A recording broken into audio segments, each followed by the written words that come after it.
I'd like to call the July 8th, 2021 council meeting to order at 3:31. Open a machine for roll. Let the record show all 9 council members are present.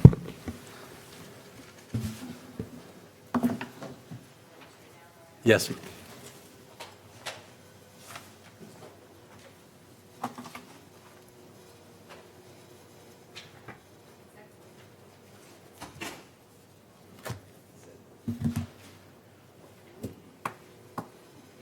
Executive Session 2A, receive attorney-client privileged information and recommendation in regards to Chapter 18, Article 5 of the Plaquemines Parish Code of Ordinances, LRS 42:17A10. Attorney Danny Garrett. I'll offer ask for a second. Second. Second by Ms. Newberry. Machine's open. It passes 9-0. Let the record show that we're going into executive session at 3:32. Microphones are on. I'd like to call the council meeting back to order at 4:05 with no binding action taken.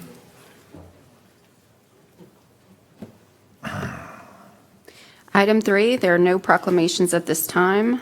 Item 4, status report by the parish president. Thank you, ma'am. Good afternoon, Council and Mr. Chairman.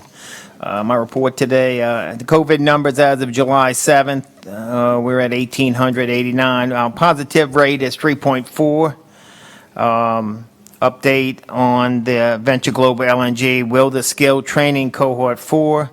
Happy to report we have a great turnout for the parish residents for the Wilder Skill Cohort 4 informational sessions. Classes are tentatively set for the start of August.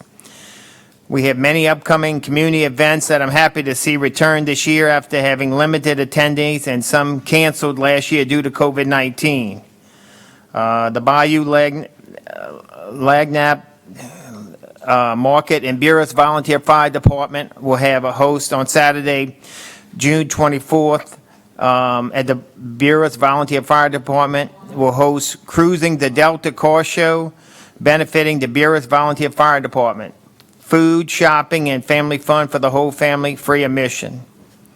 We have the Faux Pas Lodge Invitational. The same weekend will be the 23rd Annual Faux Pas Lodge Invitational, July 22nd, 23rd, 24th at the Venice Marina.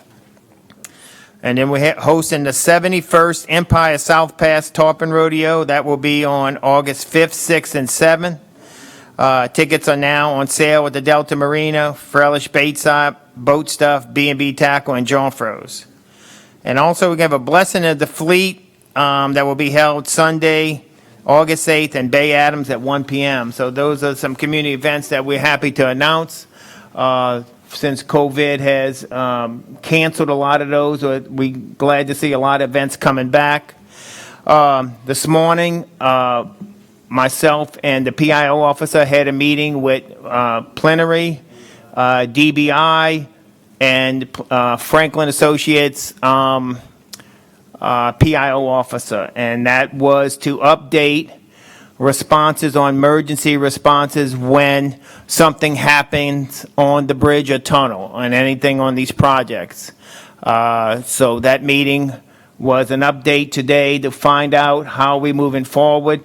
I think on June 24th, you all received an email from the PIO officer and for Franklin Associates stating that we would have this meeting and saying that we will have an update on what we figured out what would be more emergency to get better response. We've had an incident when Hogs for Cause was here, and there was a meeting with those entities too to discuss a better path going forward. So today was an update, and we'll give you some of those updates as we get them as they come in. So it's been a work in progress. We want everyone to be updated. We want our constituents to be updated. Our goal today was also to tell them to try to meet with each of you guys, open that line of communication. They assured me that Latrice, I don't forgot her last name, but she would be reaching out personally to each and every one of you council members and trying to schedule a meeting. So, that's where we're at today, and that is my report today, Mr. Chairman. Mr. LaFrance wanted to do that. I'm sorry, Mr. LaFrance handed me, I'm sorry. We have a Jumpstart Your Career with a Global Industry Leader and join an Introduction to Industry Courses. This is a 2-day introductory sessions that are available for scaffolding, insulation, and coating, July 17th and 18th from 8 a.m. to 2 p.m. And it's going to be at the Plaquemines Parish Learning Center in Port Sulphur. You can register. I'll try to get this on the website. And whatever I can do. And it's I guess, a program to help those. Is it free? Free for everyone to join. So we'll have this put out on the website, Mr. LaFrance. Thank you, and it's given out by Brand Scaffolding and Safeway. Okay, thank you. I just want to say, Mr. President, for the Will to Skill Venture Global Initiative for the CDL, at South Plaque, we have 50 students. That's awesome. Very good. Glad to hear that. Mr. Black? Yeah, thank you, Mr. Chairman. And thank you for that report, Mr. Lapine. Just a couple points of clarification that I don't want to get out of the way here. You mentioned you had a meeting with plenary this morning. Were any council members invited to that meeting? No, sir, that was just myself and the PIO. Okay. Did I attend that meeting? No, sir, you did not. Did I know about that meeting from your knowledge? No, sir. I don't Okay, think- so the reason why I bring that up, evidently, our state representative, District 105 office, went on social media, and I wouldn't bring social media up in any circumstance other than that it was sent by our state representative's office, saying that I had a private meeting with you in plenary to discuss the bridge issues, as well as any other items. I'm not even sure what they were getting at. I know a bunch of people had commented on that. So I just wanted to clear up that I had no knowledge of any meeting today, never went to any meeting, and I'm glad you disclosed that you had a meeting. I think it was something that should be done. And I want to put out there the only time that I have actually had a phone meeting with the folks from plenary, you were involved and actually called the meeting, was after the June 4th and 5th Hogs for a Cause event, in which we obviously had some traffic issues related to the Bell Chase Bridge being shut down because it was broke because of an arm issue or whatever the issue was. I posted on my council page my displeasure with the communication from them and the traffic. And you and I had a discussion at the sheriff's office the next day, that Monday, which I believe Mr. Arbro and Ms. Newberry were at, which is the monthly elected officials meeting. During that meeting, we discussed the issues over the weekend with the traffic. I think you and I both agreed that more needed to be done from their part. You then scheduled a meeting on June 17th at 9 a.m., in which it was a conference call. I think some folks went to your office, but I was invited to that meeting because it was the traffic issues were related to my district. I know the sheriff was there. I think a lot of his staff, Major of Operations, one of his deputy chiefs, and folks from plenary, in which myself, you, and the sheriff all voiced vehemently concerns and issues with the way that it was handled. And I think a lot of things have changed since then about how communication from them gets sent out to our emergency responders and parish government. So, I want to clear up those issues and rumors that are being spread around, and those are the facts, and that's really all I have to say on that matter. Thank you. June 1st, I contacted Ms. Dupree and Thank you, that's all. tried to set up a meeting and talked with her and tried to get them since it was so close to the first council meeting in Belchase that month, I said, can we get y'all to come to the July 8th meeting today? She said, we'll be there.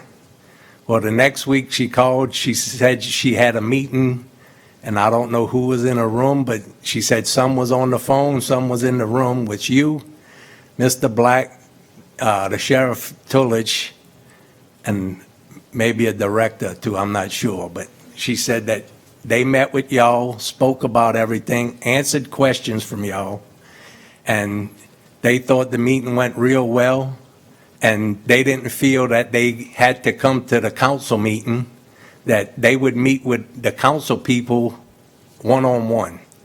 And I said, I appreciate that, but I still want you to come to the July 8th meeting, because not only me and the other council members, maybe the constituents have questions that want to be answered. She said, I'll put it to them, but right now they don't want to come. Well, a couple weeks went by, I tried calling her to see what they went on with their meetings. I finally got a hold of her yesterday, and she says, we not coming. We'll meet with y'all one-on-one, but we don't want to come to the council meeting. And I told her I still wanted them to come, if not today, the next meeting here in Belchase. And she says, I don't think they're coming. I said, well, I think I'm going to have to subpoena y'all or something to get y'all to come to a meeting. And that's where we left it, and she was going to talk to them about it again today, because they have their meetings on Thursday. So that's where this is left at. Mr. Blink? Sure. Habeas corpus, right? Bring forth the corpse. I think that we need these folks in here to answer to the public. They're an entity without any kind of accountability, and anything done to let them slip through the cracks is a disservice to the residents of Plaquemines Parish. Yield. Mr. Roussel? Yes, I agree. I think that we have some people in the audience today that would like to make some comments about the general operations of the bridge and what's been going on with it. And for them to want to just meet behind closed doors with individuals that sit up here and not address the public issues, I think is a disservice as well. There's no secret that I'm not a fan of this contract, but I do think that they made commitments along the way that said that they were going to be open and transparent and deal with the public, and since then I haven't seen them. So I again have put this item on the agenda under item J for this purpose, to have some discussion on the bridge and its operations, because it's not clear to me who's operating the bridge. Is it DOTD or is it plenary? And when I saw the man lift on the bridge one day holding up the crossing guard, it made me wonder, what kind of maintenance or what type of operation are they going to continue to do? And then, of course, the social media rumors did fly, and people were saying that they weren't going to repair the bridge because they didn't want to spend the money on it for the crossing arm, and that they were having to come down from the wheelhouse, so to speak, and put the barricades up on the roadway and then pick them up. And it just left a lot of misinformation out there that I think that they should be up front. They had the opportunity to go out and hire a public relations firm with money that we will be paying in tolls for the next 30 years to cover their PR people. I think they should utilize their PR people and come here and address the issues.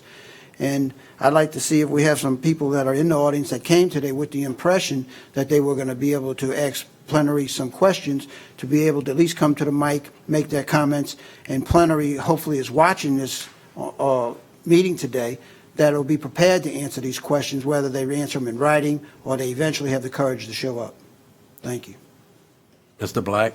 Yeah, Mr. Russo, I actually agree with that. And like I said, I want to be clear that the meeting we had on the 17th was for the sole purpose of myself, who represents the district, as well as the sheriff and Mr. Lapine, to express our displeasure with the way it was handled when the bridge was broke during that event for Hogs for a Cause, and that we needed better communication. It had nothing really to do with the project or the details of that. It was more of, we need better communication so this won't happen again.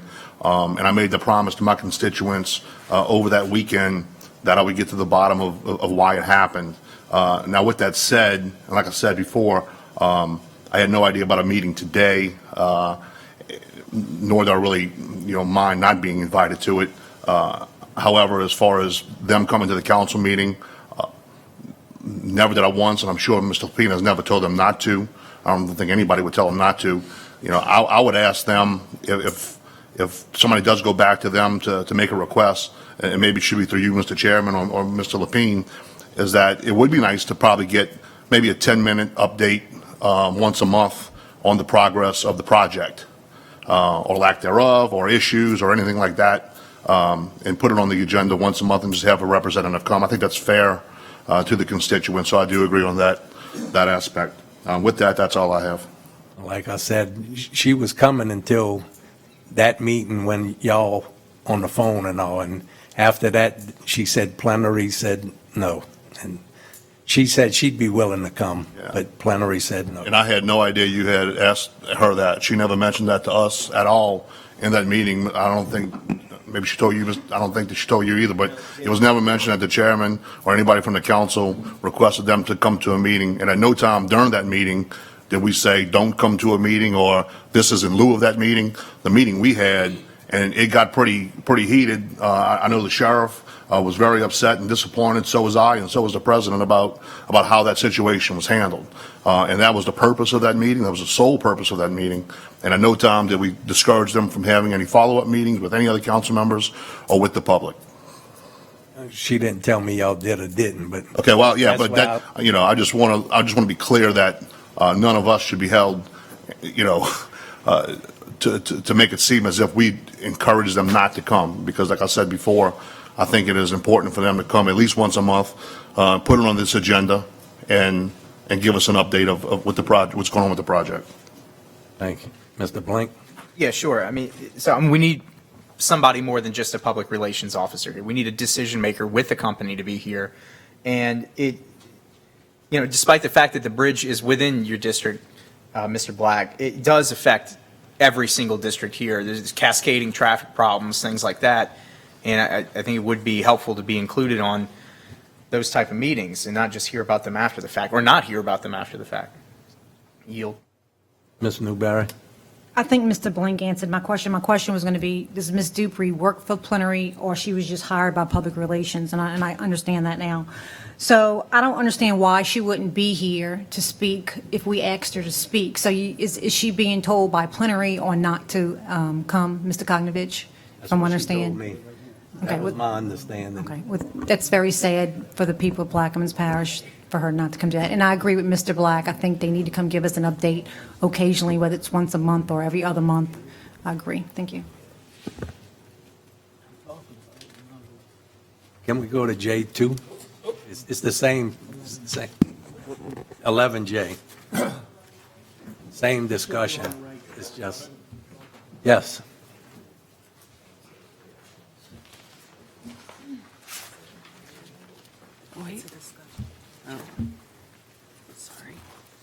Mr. Chairman, Donald Valley, Walker Road. I appreciate what all the councilmen have been doing in trying to solve the traffic problems that have been going on.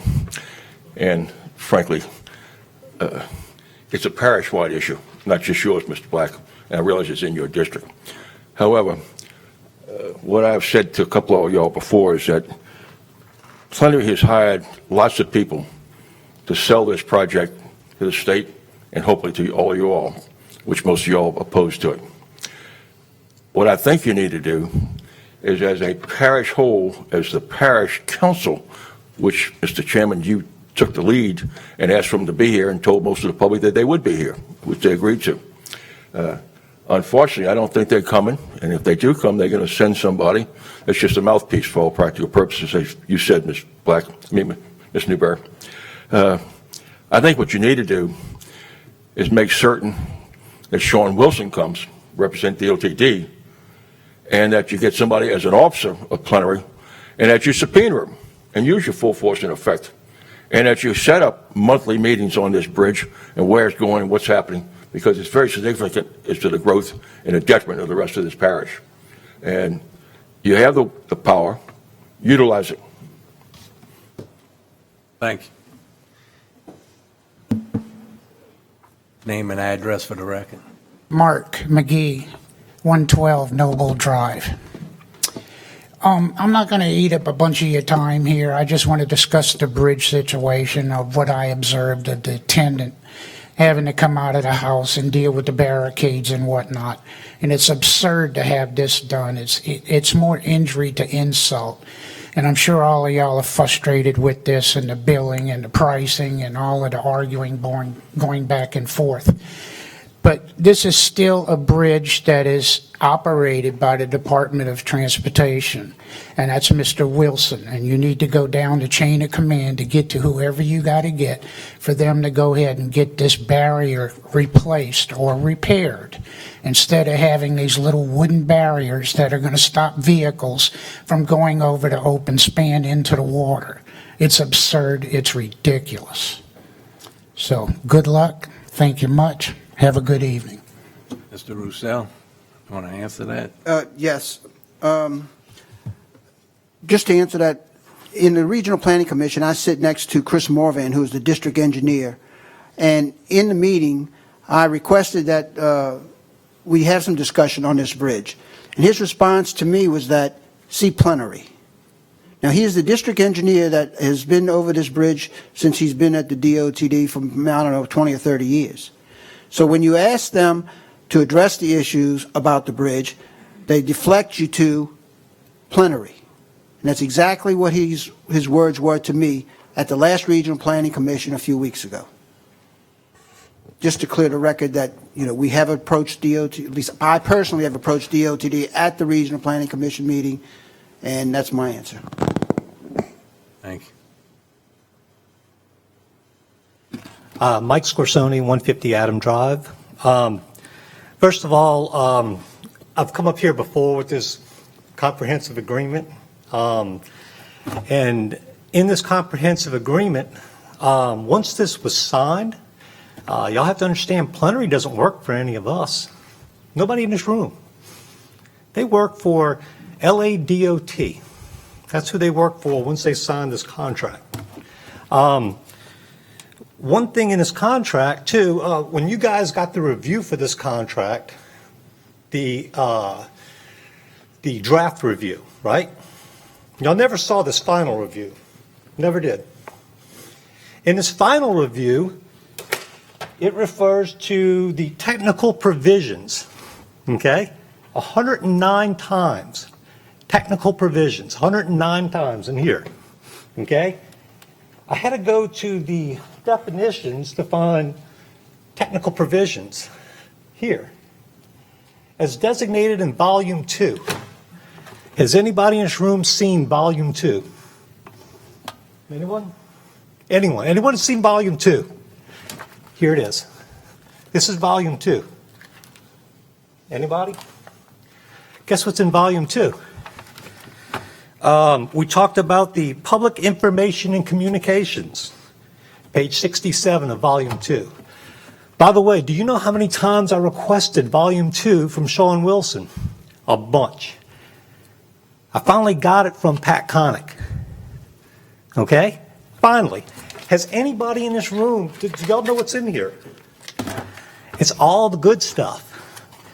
Like y'all complain about the bridge being broke. Well, guess what? Is it a Tier 1 or Tier 2 break? Does anybody know? Does anybody know what a Tier 1 and Tier 2 is? Guess what? It's in here. So really, like existing lift, bridge, mechanical, and electrical components, if it's a Category 2, they got 7 days to get a remedy, but 1 month to fix it. If it is guardrails and safety barriers, they have 7 days to remedy and 6 months to fix. It's all in here. 6 months, yeah, imagine that. Go to communications. The LADOT and developer gain and maintain public support. The public will better support LADOT and developer if they're kept abreast of project information in a timely manner. They should have a public information communication plan. Does anybody know where that's at? Nope. A public information coordinator? No. Okay. They should have a monthly public information communication report. Monthly. That should go to all stakeholders.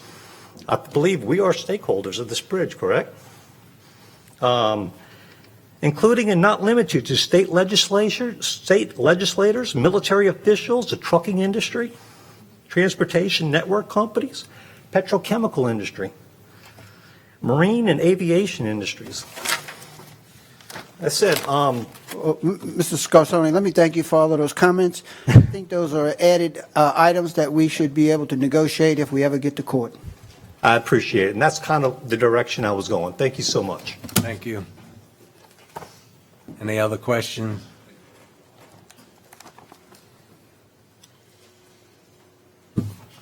Rob Forshey, Belchase.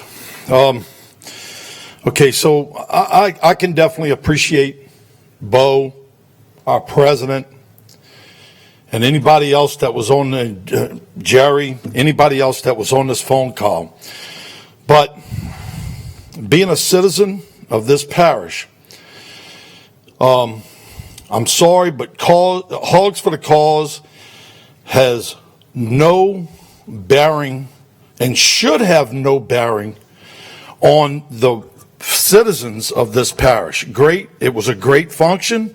It was for a great cause.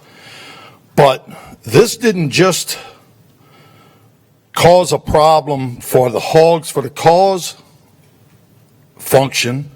It caused a problem and continues to be a problem for the citizens of this parish. And I would appreciate, and I'm sure that there's many more that would appreciate, the clear and cohesive communication with all of the citizens of this parish whenever there's any problem with this bridge. I think that at this point in time, hopefully we have the votes to sue these people at some point in time.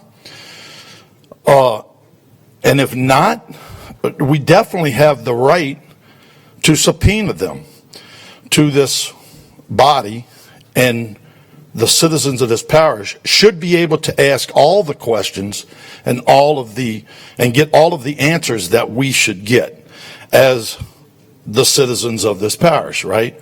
So, I mean, with that being said, let's stop all of this backdoor stuff and all of this closed door stuff, and let's get in the public eye and in the public ear, and let's let the public hear what is being stated on a bridge that we are going to pay $1 billion for. By the time it's over with, it's $750,000 right now, or $750 million, excuse me. And eventually, with change orders, we all know it's going to go over $1 billion. So, if you're in construction, you know there's a change order. I've never been in construction or had a project in construction that did not get a change order. So, with that being said, I'm sure this thing is going to grow, and this parish all of the citizens of this parish should be aware of all communications, and it should be clear, concise, and very informative to the citizens of this parish. Thank you. I yield. I have an introduction today doing just that. Thank you. Mr. Blank? Yes, this is what privatization looks like. Nobody's accountable, nobody's here. And on the other side of what we do, this is what's trying to be done. Yield. Mr. LaFrance?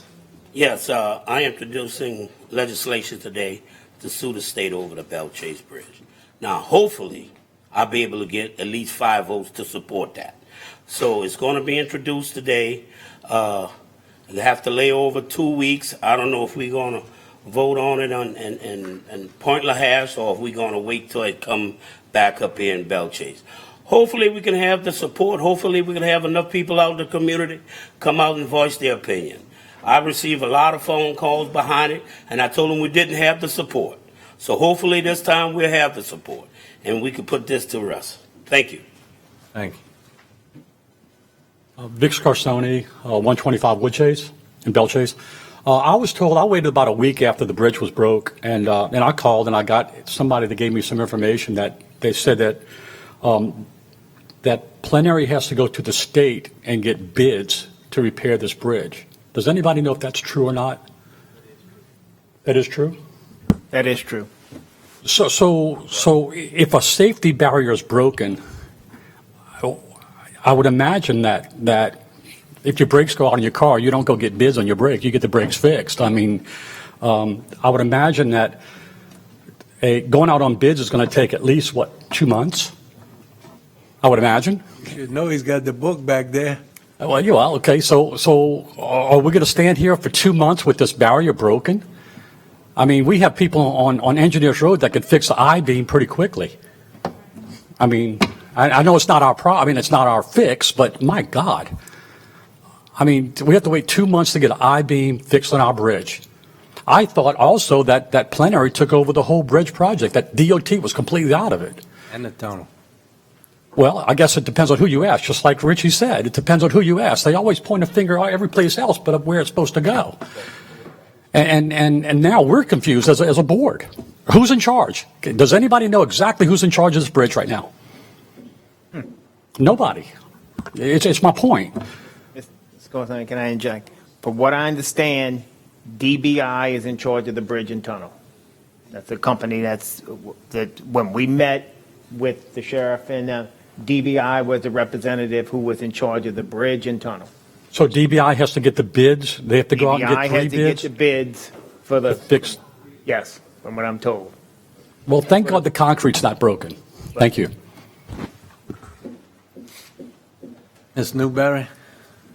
Can only come up once. Yeah, I didn't support the last legislation because it wasn't that I wanted to sue or didn't want to sue the state. I just didn't agree with the legislation itself when it was presented. But what's puzzling me, and I have to give it to the Scarsoni brothers, appreciate everything y'all have done for the parish, because it is mind-boggling, and we all sit here saying, what did we not do as a board? I mean, how can we sit here and read all that? It's hard, and it's difficult, and I think probably a lot of big projects get by with a lot of municipalities and not realize what they're voting for.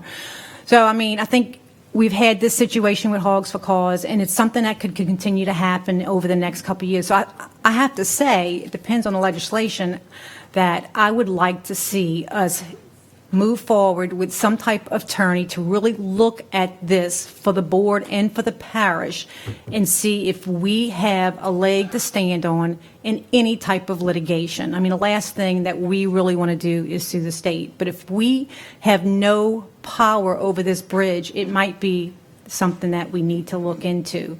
So y'all keep coming up here with new information, and I really do think that we need to look into this for the people of Plaquemines Parish.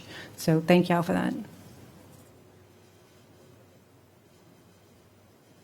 Y'all want to let him talk again?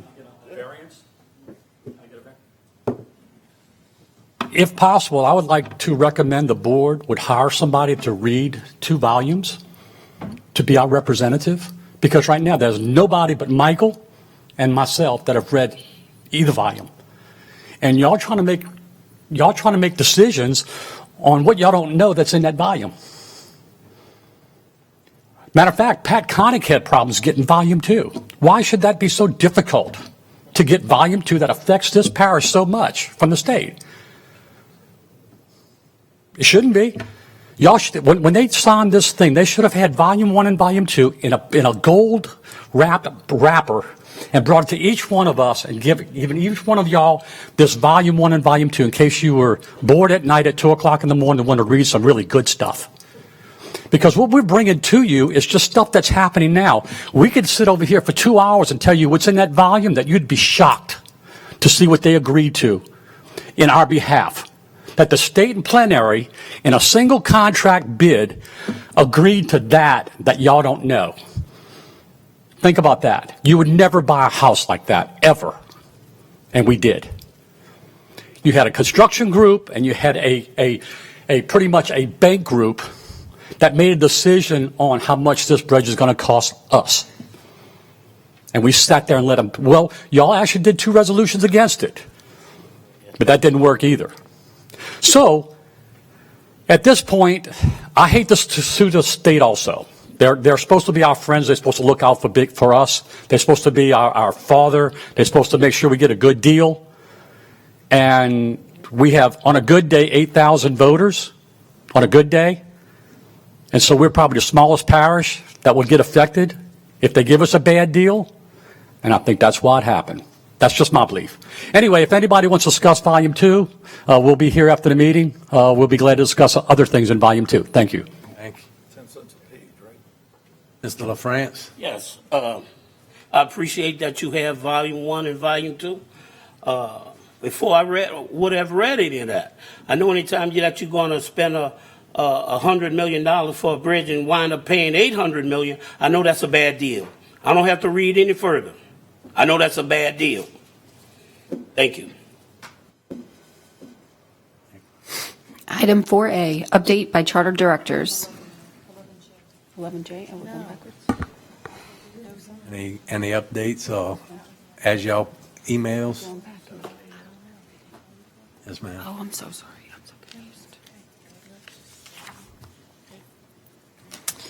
Item 5, bids and advertisements. Barry? Yeah, I'm sorry. I have a question for Mr. Eppley. Mr. Eppley, you stated in your public service that Jesuit Bend drainage is substantially complete, contract and selling side within servitudes. When are we looking at to actually sign off as a completion for this project? Generally, in these projects, once substantial completion is reached, they have 30 to 45 days to do punch list items, things like that. So I would say we're in that process now. Substantial completion, I think, was issued within a week or 2 ago. So we've probably got 30 days left. I don't know for sure, but I can find that out for you. Okay. I have received notice, and I know Mr. Blink has received notice, some issues in our districts. Has the administration received any further multiple problems with this project? Are you aware of, or just what we've received? There was one thing brought to my attention here this afternoon. But no, we haven't gotten much feedback on it. If you have information that you want to send to us and I'll have people look into it, please do. Thank you so much. Thank Yes, ma'am. Item 5, bids and advertisements. Item line A, a resolution authorizing the acceptance of bids for furnishing oil, grease, lubes, etc. for period of 1 year for use parish-wide and otherwise to provide with respect thereto. I'll offer, ask for a second. Second. Second by Mr. Blink. Any questions from the council? Administration?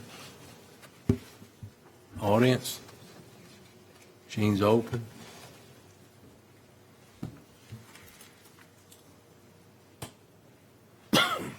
Passes 9-0. You have any beer liquor license key in? There are none. Item 7, Can we take 5 by itself?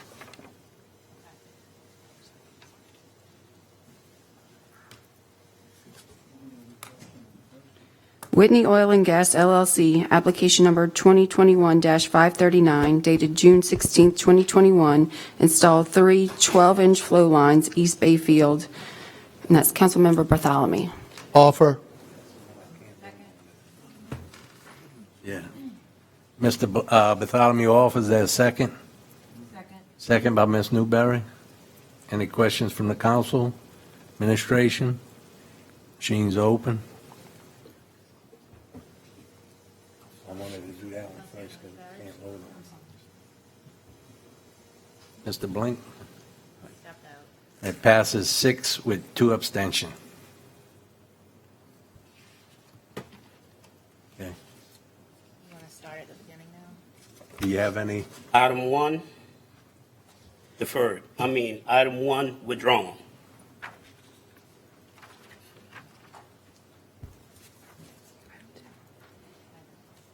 Item 2, Gillian Engineering LLC, application number 2021-282, dated March 26, 2021.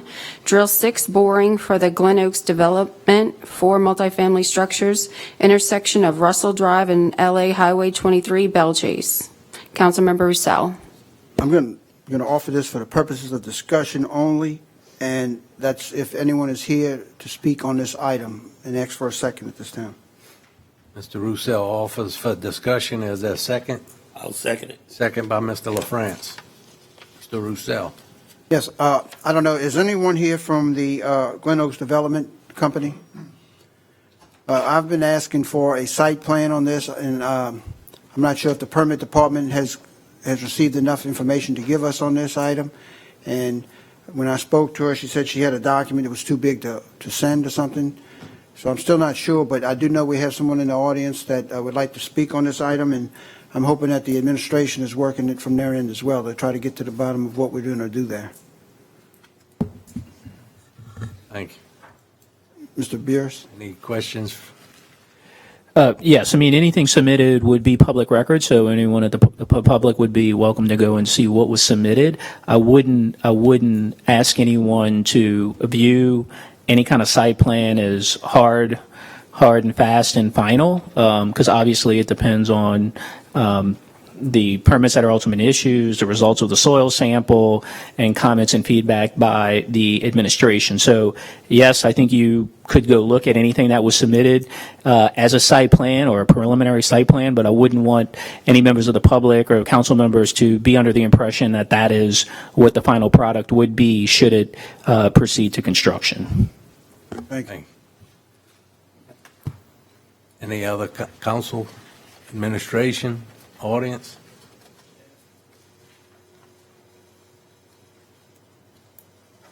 Gerald Lands, 127 Gondrella Drive. I have some more petitions, but I'm going to wait till y'all vote on it to show y'all this. But I went to Baton Rouge for the bond hearing, and I was literally talking to the wall. It's like y'all sitting there. Nobody was there to hear me or anything. I don't even know if they saw my petitions or anything that I brought up there. But this is just not good for the parish or for the neighborhood over there.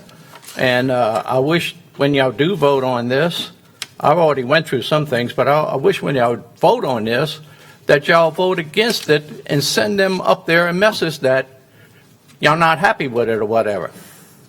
I don't know how the process works, but what I'm scared of, this may be your only vote to do something about this housing development there.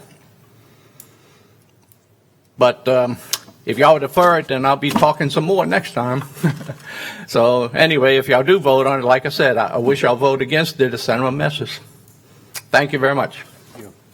Ms. Newberry? Yeah, Kirk, does administration have a position on this? No, we don't. We're still waiting for the process. This is really just a soil borings permit. You know, it's up to you guys to approve this. Is this going to come back to the board if we move forward with this? Are they going to come back to us for any other permits? And I was heard no, so. Yes, it should be coming right back to the board. This today is just a soil borings permit. Well, Mr. Gouy? Gerald, you said you had more petitions? Yes. Why don't you make that public record, give it, because we've got the ones that you initially sent, they're in our packet. So if you get Ms. Kim, that way she could keep it in the packet, and we'll have it as a matter of public record. Here, I was going to talk to y'all about. Well, get it to us so we can have it in our packet, yeah. Mr. Roussel? Yes, for clarification purposes, it's my understanding that this soil boring permit is the only vote that this council will have to take on this development, because the administration will make the decision on issuing the permit because of the zoning is already in place. My understanding is that is correct as well.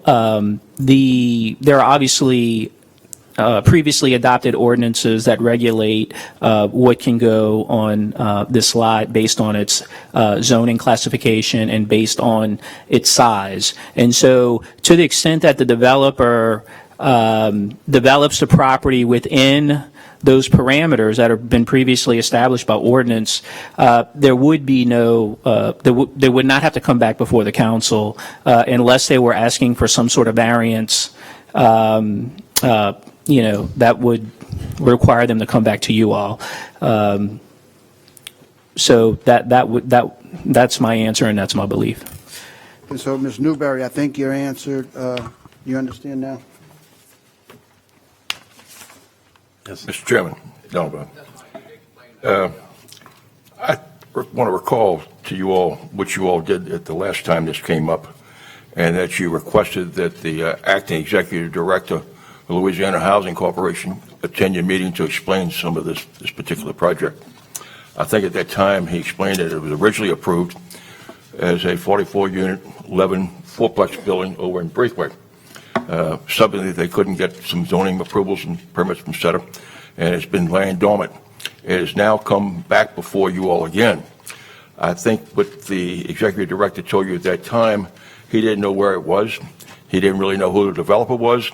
And furthermore, that he wasn't sure, seeing an aerial of the property that was there, he implemented and said, we implement the 360 rule, meaning that they stand on the site of the property and look 360 degrees. If they see a junkyard, a railroad track, or all this stuff, it doesn't meet the environmental test. And he brought up questions about it.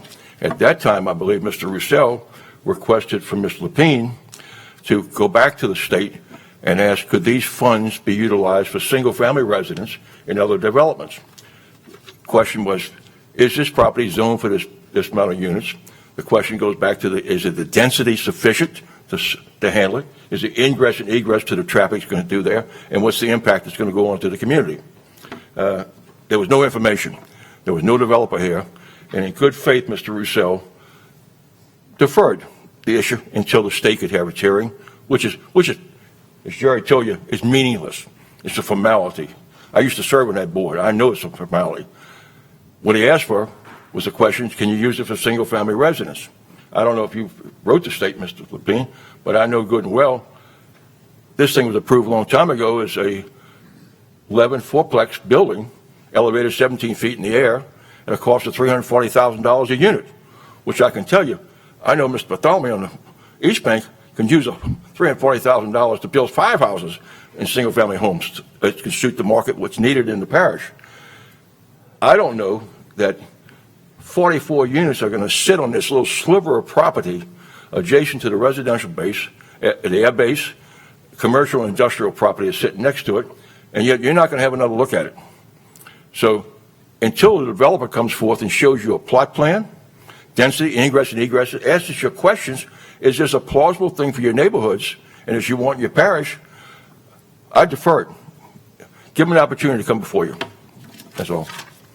Any other comments from the audience? Can only come up once. I have paperwork. I have a, All right. yeah, I'm requesting that you tell us what these photos are, because there's no, Thank you. The photo is one of these housing development, multi-family housing development in Port Sulphur that they tried, that never worked. And it's sitting there now, decaying as an eyesore. And that's what the picture I gave you is. And I also got a one from the internet, that they took for a petition on the internet. But what Mr. Valet was saying about the property, what I understand is Bez, where Bez is sitting, that used to be a service station. So I don't know how that could pass the environmental. There's no telling what's in that ground there anyway. So again, I ask you to vote against it. Thank you. Mr. Scarsoni. Vic Scarsoni, 125 Wood Chase. Wasn't this the same company that tried to develop this in Braithwaite about a year and a half ago? And why were they denied that? The Braithwaite development, there's a separate issue. They were actually asking that the property be rezoned.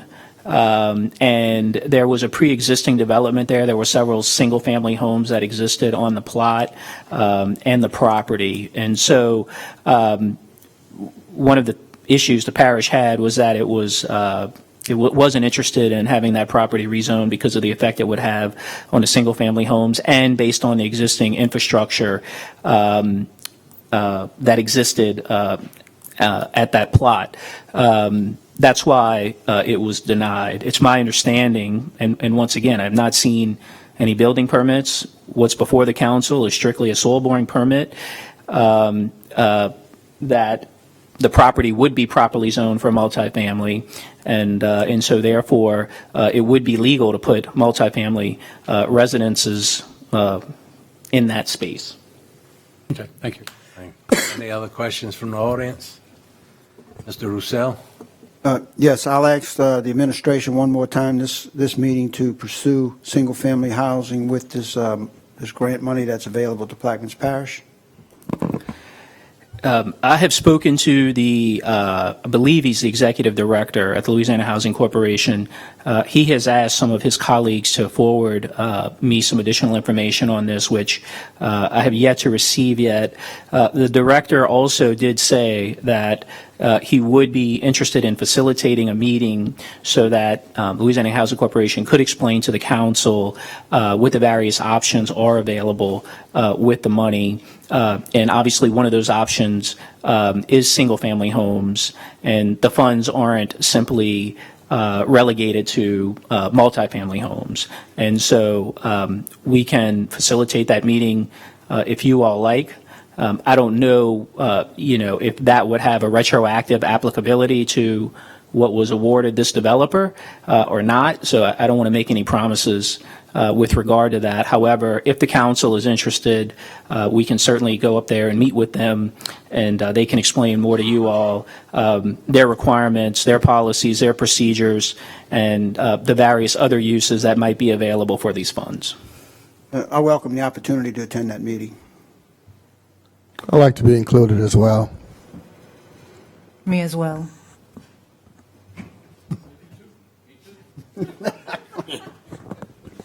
Well, 4 of you at a time, I know that much, is all that would be allowed in any one given meeting. So, but I will relay, what I'll do is tomorrow I'll forward on an email to the executive director and request a meeting, and then see if he would be interested in a second meeting should more than 4 of you want to be involved in that. Thank you. That item deferred. Number 3, Plaquemines Dirt and Clay LLC. Deferred.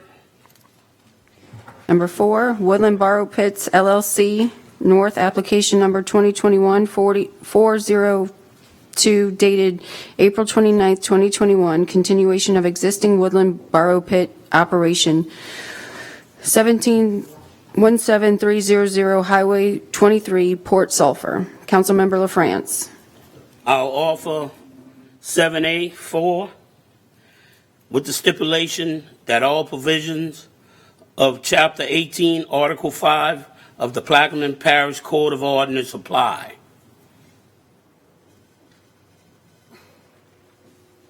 Mr. Do I have a second? France offered, is there a second? Second. Second by Mr. Bartholomew. Any questions from the council? Mr. Roussel? Yes, this Woodlands Borough Pit application is actually a new permit. On the agenda, it's stated that it's a continuation of an existing Woodland Pit burn operation, but for the purposes of this discussion and clarification of the agenda, it is a completely new permit. Is that correct? Danny? Yes. Could you respond? Yes, the existing permit is set to expire, and I think on the 18th. Under the ordinance, they've already gotten their their only extension. This is a new permit. It's on that same site, but it's a new permit. Do we ask the representative for the permit to come forward and verify that?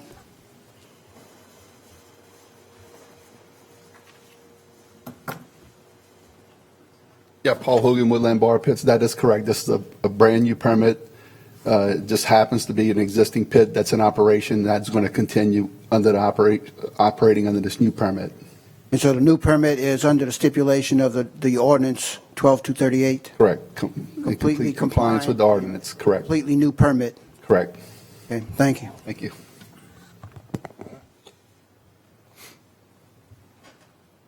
Any other questions from the council, administration, audience? Donald Valley. Gentlemen, I appreciate you all placed me on your Borough Pit Committee sometime when you were chair. We've had several meetings regarding the Borough Pits. I guess, Mr. Rousseau, when we had Mr. Paul come up to the meetings to us and we discussed this, he assured us he withdrew the original application they had with all the terms and conditions and then submitted a new application, correct, which you stated today, with no other terms and conditions that went in there. One of the things we talked about at that committee, we hired or asked the audit committee to review and audit these previous leases and that they were in full compliance.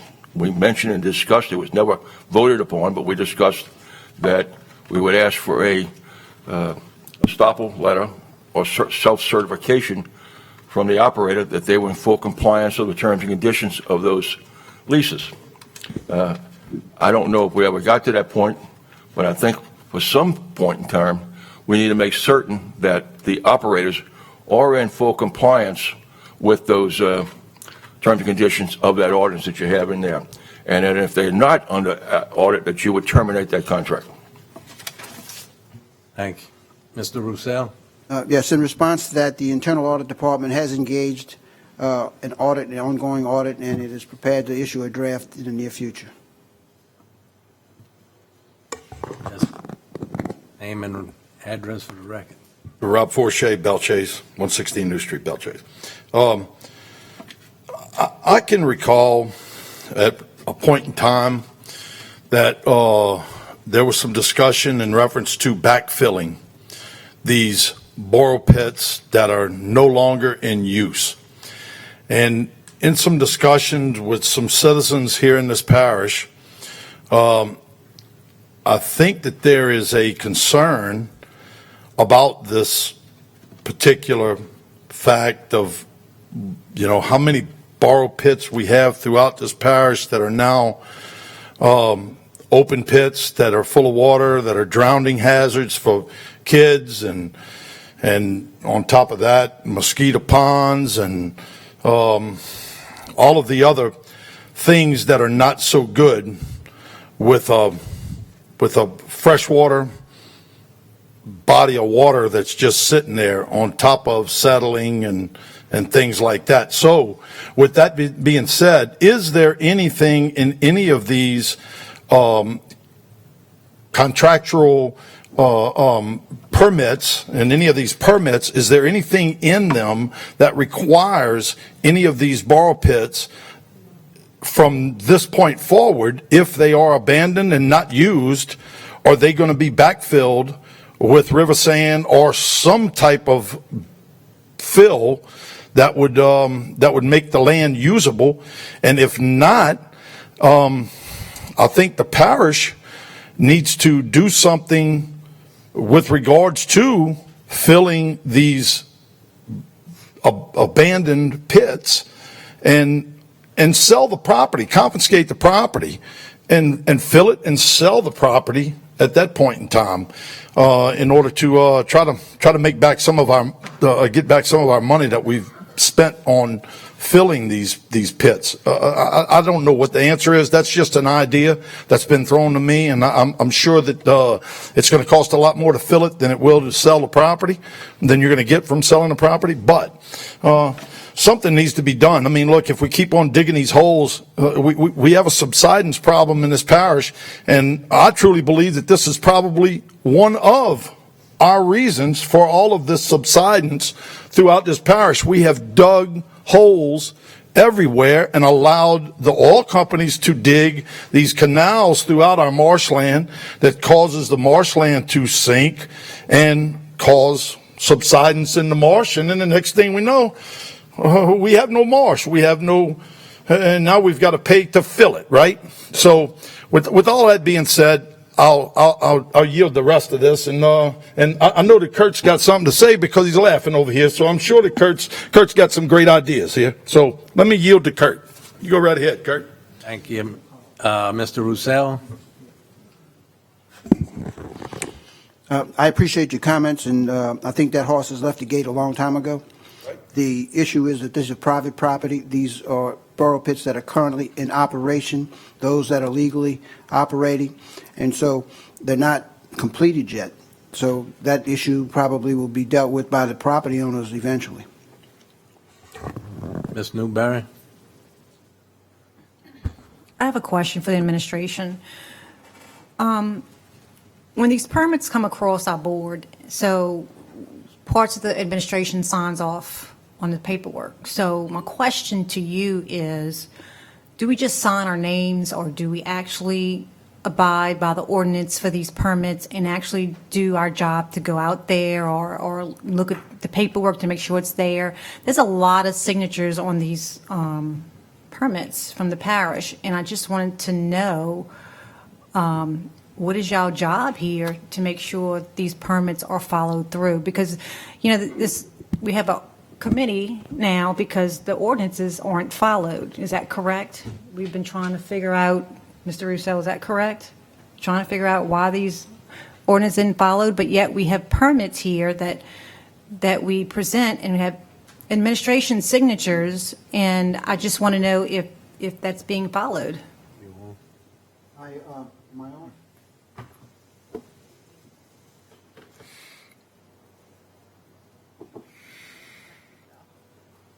Am I on? Ms. Newberry, to answer your question, the audit will reflect some issues that have not been complied with, and as soon as that final audit is complete, we'll share that with everyone. We're waiting on, the last I heard, on a response, I believe, from Mr. Epley, and as soon as we get that response, we'll be able to publish it. Is that the same audit, or is that a different audit? No, you are correct. I got the draft of the audit day before yesterday, I believe, from the auditor, and he is waiting on me to respond to his conclusions, and then I'm sure he'll draft the final.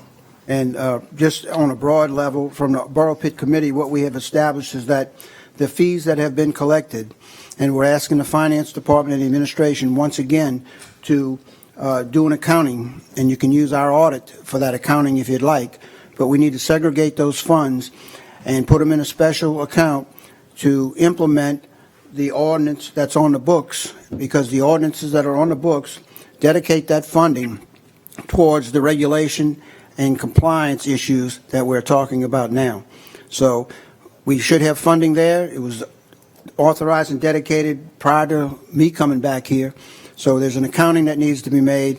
We've discussed this in the past year, and we want to see that we can get that money to be able to implement the regulations, implement the enforcement of the regulations. To answer your question, Ms. Newberry. Thank you. Thank you. Any other questions from council, administration, audience?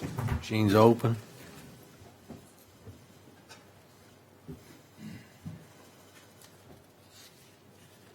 It passes 8-0. Mr. Alborough stepped out for a second.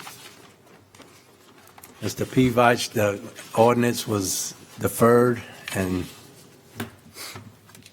I represent George Pivach, 8311 Highway 23, represent Plaquemines, Dirt and Clay. Mr. Chairman, I understand it's been deferred by Councilman LaFrance. This matter has been before the council multiple times. I'm asking if we have the opportunity to at least have some type of discussion, or set it for discussion today, because it seems we're just being deferred.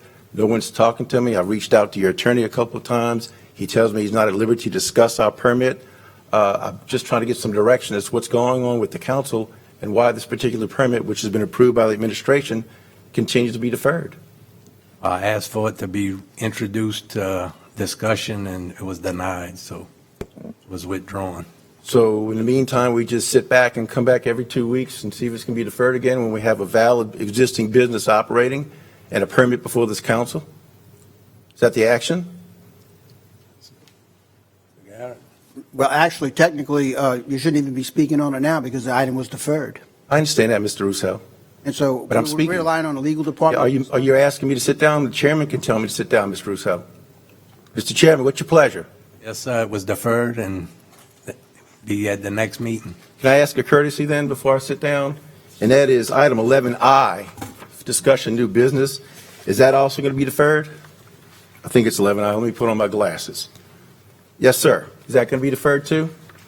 Or do I need to sit around and wait? We could bring it up. You still want to do it?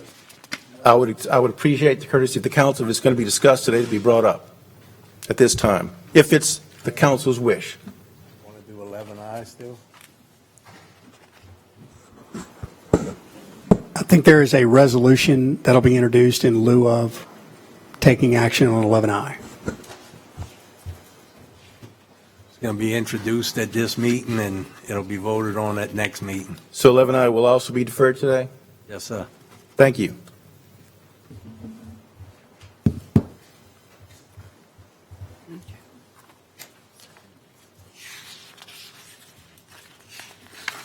Seven A6, James W. Hill, application number 2021-540, dated June 16, 2021. Install pilings, new stainless steel all-thread rods to repair approximately 50 feet of existing bulkhead. 724 Martin Lane, Lot 155, Port Sulphur. Councilmember LaFrance. So often. France offers there a second. Second. Second by Mr. Blink. Any questions from the council, administration, audience? Machine's open.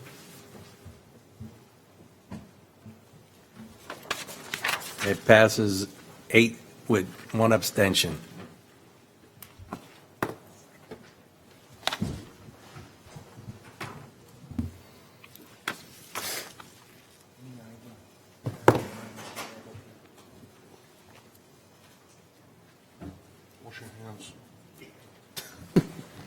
Item 8, introduction of ordinances and resolutions. We have a few. These are for Councilmember Kognovich. A resolution of the Plaquemines Parish Council to issue a summons under the authority of Section 4.02B of the Charter for Local Self-Government and to provide for related matters. A resolution of the Plaquemines Parish Council specifically authorizing the Tasking Council Special Counsel, Danny P. Garrett III, Attorney at Law, LLC, to initiate and litigate a petition for declaratory judgment related to Chapter 18, Article 5 of the Plaquemines Parish Code of Ordinances and prior agreements related thereto and otherwise to provide with respect thereto. An ordinance to amend the 2021 operating revenue budget and to designate all American Rescue Plan funding and otherwise to provide with respect thereto. I have some from Councilmember LaFrance, a resolution of the Plaquemines Parish Council authorizing and directing the initiation of litigation related to the proposed Belle Chase Bridge project, authorizing and directing the chairman, Mark Kognovich, to engage special counsel for such litigation and otherwise to provide with respect thereto. An ordinance to amend the 2021 manpower structure and operating expenditure budget, flood control department, and economic development department and otherwise to provide with respect thereto. The next is for Councilmember Arborough. An ordinance to amend the 2021 Library Service Fund operating expenditure budget, Libraries General Department, and otherwise to provide with respect thereto. The next is for Councilmember Roussel. An ordinance to amend the 5-year capital improvements plan, land acquisition, F. Edward Hebert Boulevard project, authorize the parish president to do all things necessary and proper to either acquire by public auction or private sale the property known as Tract B on the map of division property of the state of Louisiana, Department of Health and Hospitals, Belle Chase, Louisiana, by Hugh McCurdy III, LAPLS number 4647, dated December 8th, 2009, containing 18.67 acres, more or less, across F. Edward Hebert Boulevard from the Plaquemines Parish Government Complex and otherwise to provide with respect thereto. The last is for Councilmember Bartholomew, a resolution authorizing Plaquemines Parish Government's president to enter into a cooperative endeavor agreement with the Coastal Protection Restoration Authority for the Reach Sea Culvert Closure, Phoenix to Bohemia project, and otherwise to provide with respect thereto. Excuse me, Mr. Chairman, we do have another Yes, ma'am. introduction. An ordinance to amend the 2021 general fund operating expenditure budget. This is, for Councilmember Bartholomew. An ordinance to amend the 2021 general fund operating expenditure budget, Davant Pool, and otherwise to provide with respect thereto. Thank you. And that concludes the introductions.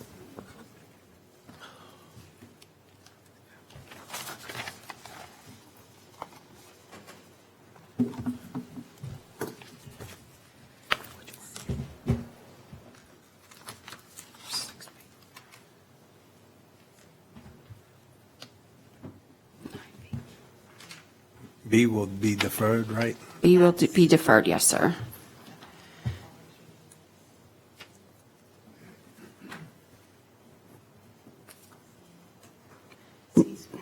Nine C, fill in the blank line 10, an ordinance amending the Library Services Fund 2021 operating revenue and expenditure budgets and otherwise to provide with respect thereto. Councilmember Cognovich. Ask for a second.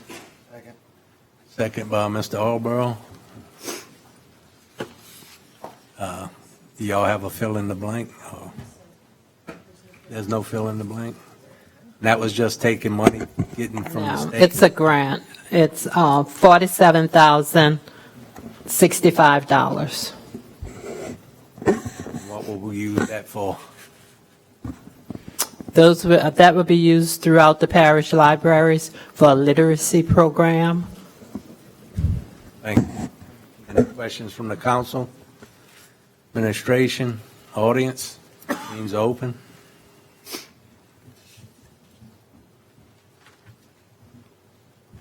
And it passed 9-0.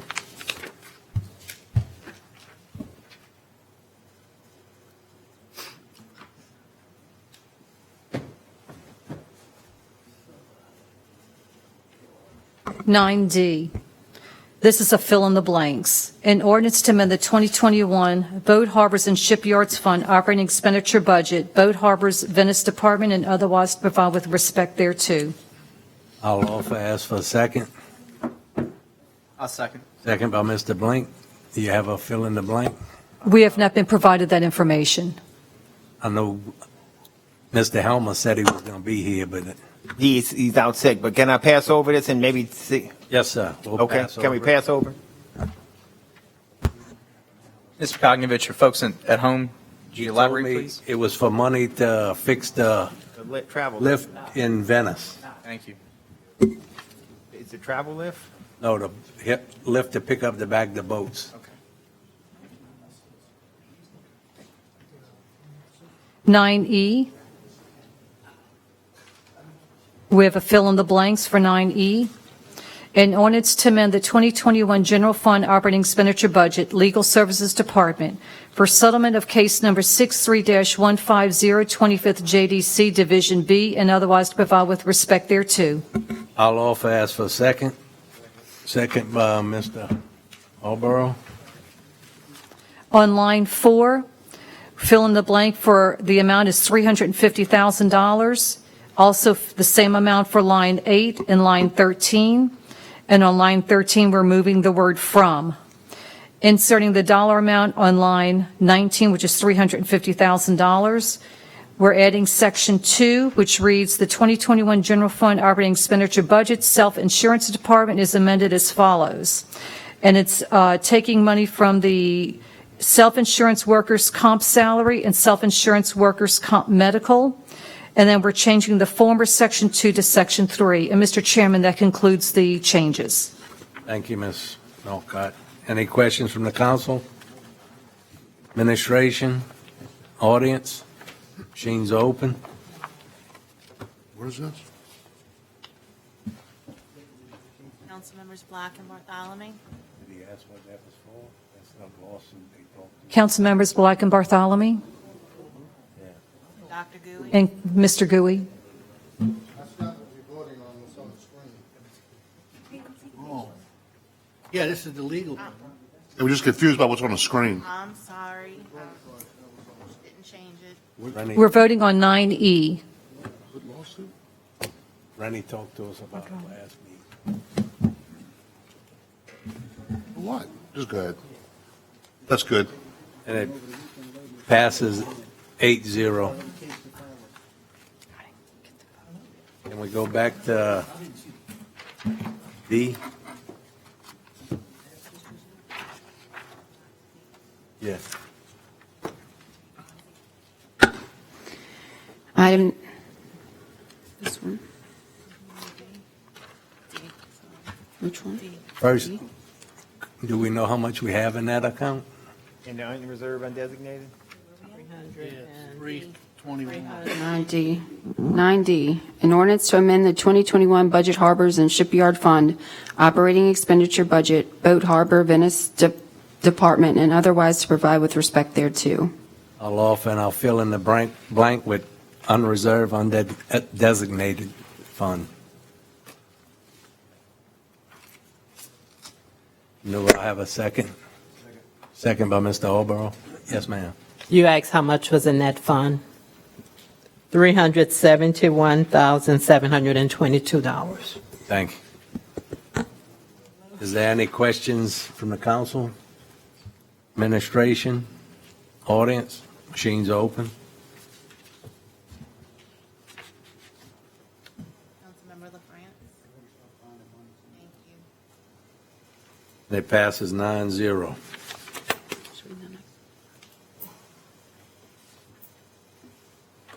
After this, no changes. Okay. I want you to read it. This one. Read. 9F, an ordinance to amend the 2021 General Fund manpower structure and operating expenditure budget and otherwise to provide with respect thereto. Blink, your offer? Yes, and I would just like to add that this is an example. Oh, I'd like to offer it. Mr. Blink offers there a second. Second by Mr. Roussel. Mr. Blink? Sure. This is what this is doing is this is taking money from the position that would have been my council assistant, and it's moving it to part-time pump station operators to try and alleviate some flooding. Thank you. Any other questions from the council? Yeah, I have a question. Haven't we Mr. tried to hire part-time operators previously? No? I know we've talked about it, so I was just asking. No, we've done full-time. And Mr. Blank? Go ahead. Thank you, sir. You're welcome. Any other questions? And I just, I hope that extra manpower helps to alleviate the burden to where maybe some ditch spraying can happen and things like that. And those folks might be working a little more closely with the mosquito control department, kind of hand in hand. And again, if there's anybody who was previous pump, I think Mr. Roussel alluded to another name, please, let's check out, we'll get in touch with them. We can. Audience? Machines open. Passes 9-0.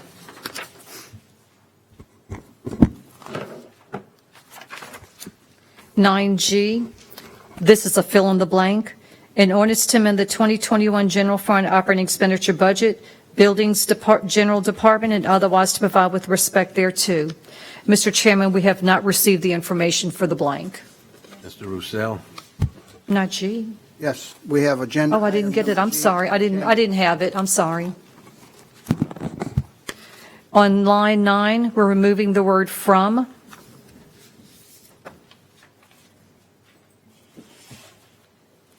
We're adding section 2, which is the 2021 General Fund operating expenditure budget is amended as follows. We're taking $8,000 from the Equipment General Fund, and we're taking for the Buildings General Department, and for the Point-a-la-Hache Courthouse, we're taking $2,500 from the Equipment General Fund, and we're renumbering the original Section 2 as Section 3. And with that, do you offer? I offer next for a second. Mr. Roussel offers, I'll Second. second. Mr. Roussel? Yes, what this does, this is a request from the administration on the Popich building. We have had a report to evaluate the building, and before the effort to move forward to lease the building, they want to do this evaluation of the building to address any shortcomings before we put a tenant in it. And so, Mr. Epple, if you want to elaborate on this, this is a request from your department. Yes, sir. This was recommended by the Realtor who's working on this situation. He recommended that we have this analysis done on the Popich building to make sure that all the mechanical is operable and will be operable into the future, so we won't have any surprises coming up in the next few years. That way, when we do get a tenant in there, the building will be ready to house the tenant. And it's my understanding that phase one of this study was done several years ago, and this is a completion of the study. That's correct, sir. Thank you. Ms. Newberry? Yeah, can the administration elaborate a little bit? The equipment general fund, what do we have in it, what it's used for? It's just transferring money from the within the building's budget. So that's my question. So it's from the buildings, but labeled equipment general fund, is that clear? Moving it from capital to operations. Finish, Ms. Newberry? I'm sorry. Mr. Black? Yeah, Mr. Eppley, Mr. Russo said this was a request from the administration. Is that correct? Yes, sir. It was recommended by the Realtor. You doubt my word, Mr. Black? No, I'm not doubting your words. I'm just leading up to another question. Is it the administration's position then to lease or to sell? So the Realtor, we're going to wait on his advice for that.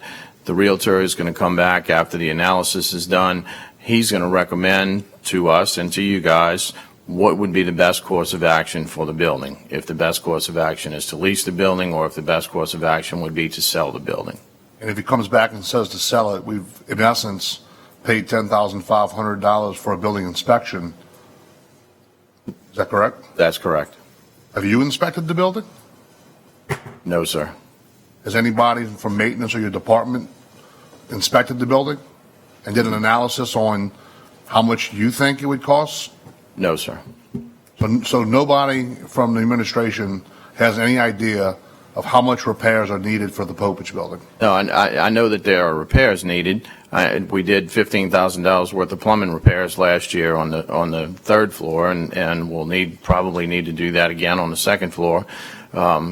We know the HVAC system is old, but I'm not qualified to evaluate the HVAC system and decide whether or not it's going to last another 5 years or 10 years, or it's going to require $50,000 worth of repairs or $200,000 to replace. So that's what paying for this analysis is going to do. It's going to give us this mechanical oversight on what's going on with the building. All right. Mr. Roussel? I don't want to get into this debate today, but this is why we haven't leased the Popich building second floor till today, because there's an opposition to leasing versus selling. And, you know, until you get 6 votes to come up here and want to sell it, I believe the best course of action is to lease it. And we haven't even, looked at that until now. And I view this analysis as just another step trying to get to that point, because I would have put a for lease sign up here under the Cormier administration, and he didn't do it because he wouldn't move out the building. Mr. Lapine comes in. I asked him 2 years ago, going on 3 years ago, to put a for lease sign up there to do it, and we haven't done it. So we've got a building sitting there half occupied. We know that we're collecting rents from the top floor. We should have been collecting rents from the second floor, and we're not doing it because of this dispute between leasing and selling. And that's the real issue here. Ms. Newberry? Yeah, I agree, Mr. Russo. We do need to get some kind of income by leasing the property, but I'm going to piggyback on Mr. Black. I know when I have my own property and I need repairs, they don't charge me a lot of money. They come in, they give me an estimate at no charge. So is there any way that, is this how it works for the parish? We have to go spend money to get advice from someone else? We can't do it within our own people? Our own maintenance department? I'm just This was trying to. recommended by a real estate professional. This is what the real estate professional who has done this all his life is recommending and says that we need. I am not a real estate professional. We do not have the people in maintenance. The maintenance supervisor retired a month ago. The plumber retired a month ago. I'm basically the maintenance supervisor now, and I'm not qualified to evaluate the building. So my question is this why we have a lot of empty buildings, because we can't afford to do analysis on all these buildings? I don't know that we've thought about doing analysis on any of the other buildings. Okay, thank you. Mr. Black? Yeah. Before I say I take exception, Mr. Russo, I hope that wasn't directed at me, because since the Cormier administration, I've never been against leasing. I think we should sell it. That's my opinion on it. However, I never did bring it up to the council for a vote to sell, although I think we should sell it. On the same lines, I've asked to see a lease sign put up, and haven't seen one. So it's not anything to do with this council or any individual council members who doesn't want to lease it. I don't think any administration has put up a sign to lease it. I mean, we've had a real estate agent that you had brought forward a couple years ago, and I'm not sure why that hasn't been done. I even made the recommendation that the clerk of court's office move to the Popage building, and we vacate Main Street in order to move on that property, and that hadn't been done. So, I mean, to say I don't want to lease it is I hope that wasn't directed at me, because it's not me who doesn't want to lease it. I'll lease or sell it. I think it should have been done 4 years ago. Thank you. Mr. Russell? Yes, go ahead. I guess all the bullets are deflected at me, so I'll answer the question. Versus lease versus sale, I would like to sell the building. This is my personal opinion. I'd like to sell the building. Now we're here to do analysis to see if we could benefit by leasing or benefit by selling. So when this analysis comes back and it says we benefit more by leasing, I will be the one to say we'll lease the building. But if you're asking me my opinion, I would like to sell the building. We do not have enough people, as Mr. Epley just spoke, to be landlords in any kind of property that we have. If there's surplus property, any surplus property, I would like to sell. This administration's budget, you all know, is in dire need. So if there's a way to make money, I know the benefit of selling to getting a constant income monthly by leasing it, but how does that outweigh what I don't have? What I don't have to keep up the building. And that's why, if you ask me, Mr. Russo, that's my explanation. Now, this analysis comes back and says we benefit by leasing, then we'll go ahead and start leasing it, looking for a tenant. Well, let me address that, because that's not my idea of what this analysis is. This is the first I'm hearing that we're hiring a realtor to do an analysis about whether it's in our interest to sell or lease. The proposal that I'm putting forward is to evaluate the HVAC system, and the building as far as habitable aspects for a tenant. It's not to come back and say, we recommend you sell or we recommend you buy. That decision is made up right here at this table. And so, no matter what you come back and say that you recommend lease or selling, this body has to make that decision. And as I said earlier, the frustration that I have is that I have legislation on the table to try to market every building back here. I've had legislation on the table to market the Popage building. And to today, we have not moved on any of it. And to say what is good about leasing, you have to be a little creative. And if you think outside the box, you can do a lease building where they have to do the maintenance to the building. So, the narrow-mindedness of saying that we're only going to collect money and we're going to be stuck with the maintenance, if you don't broaden the box and say that they're going to maintain the building, it's just beyond comprehension that we're sitting here arguing about trying to get revenue from all of the resources that we have around us, and we haven't moved in that direction as of today. Period. Could do a bare bones lease out there on that property. Put a for lease sign up there and let somebody come in, and I've always said build a hotel on the corner. And we lease them the ground. But what happens is the quick buck, sell the property, and we put it in the general fund, and it's gone. To be gone forever. When we have an opportunity with all of the buildings on this property to draw some revenue for the future, if you're thinking about the future.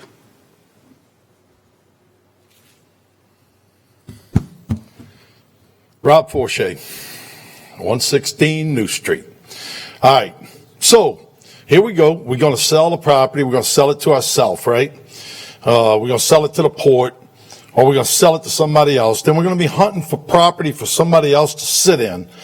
Why we don't go through there, through that place, make sure that the air conditioner is blowing cold, just like Benny just said, write a lease that requires the tenant to pay for a certain amount of dollars per broken item. It's perfectly legal and fine. All my rental houses have a limit of $200 or less they have to pay for.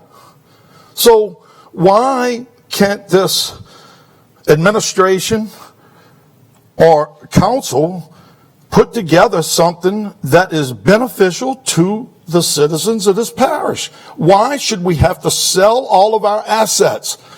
Assets are good. Assets help us. Why we sit here, how much money could this thing have made for the years past that it should have been leased, or sell a building that is like the annex building, get our clerk of court out of that building, and I'm sure that the Popage building is in a lot better shape, a lot better building. Why can't we put her in there? Exactly, Bo. You have said it several times. Why can't we put them in there? I'm not understanding this. Why we keep doing this over and over and spouting this mess over and over. I have no clue. But it's all about what someone wants and what someone doesn't want. Let's do what's right for the people. I'm gonna turn into a Mr. Henry. Let's do what's right for the people. For the people. Thank you. Ms. Newberry? Exactly. It's always about who wants. But the $10,000, I don't know why we're spending. Why can't we get an AC guy out there to give us a quote?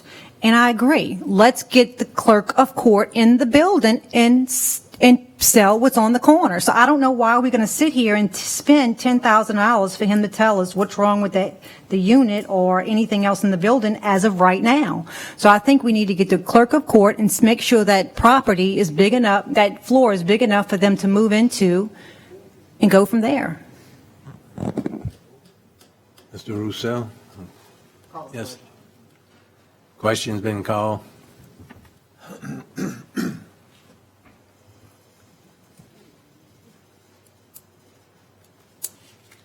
It passes 5-3. Let the record show Mr. Blink left.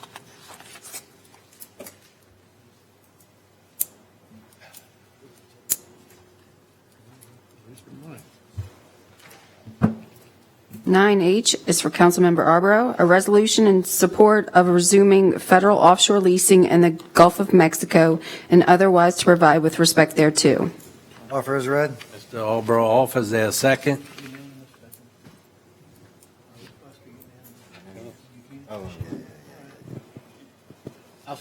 Mr. Gui seconds. Mr. Alborough? Any questions from the council? An administration? Audience? Machines open.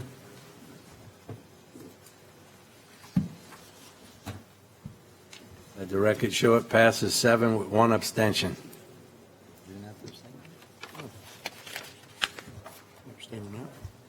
All? Every one of them works for me. I'll work for every one of them. It's not, yeah, but it's not about that. Item 9I has been deferred. Item 10, approval of the minutes from the June 24th, 2021 regular meeting. Offer. Mr. Bartholomew offers there a second. I'll second. Machines are open.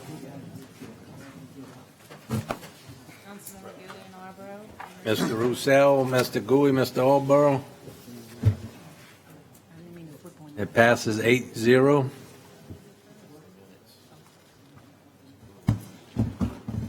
Item 11, new business. There are no resolutions for suspension. 11B, District 9 update. C, District 8 update, deferred. D, District 1 update. Update on the Point Lahash and West Point Lahash ferry ramps and update on the personnel for the ferry department. Got any info, Mr. Epley, on that? The update on the ferry ramps is the same thing that you mentioned in the last council meeting, that it's in the design phase, that it's probably going to take a year or so for that. I had reached out to Stephen Sibley, and he forwarded me the email that he had sent to you with that information. I asked Civil Service about the issues with hiring deckhands, and they said they had been reaching out to deckhands who had responded on Indeed, but still do not have any applicants as of today. Thank you, sir. Yes, sir. Thank you. Next item. E, District 7 update. Yes, Mr. Roussel, I received a phone call this morning, Lake Hermitage.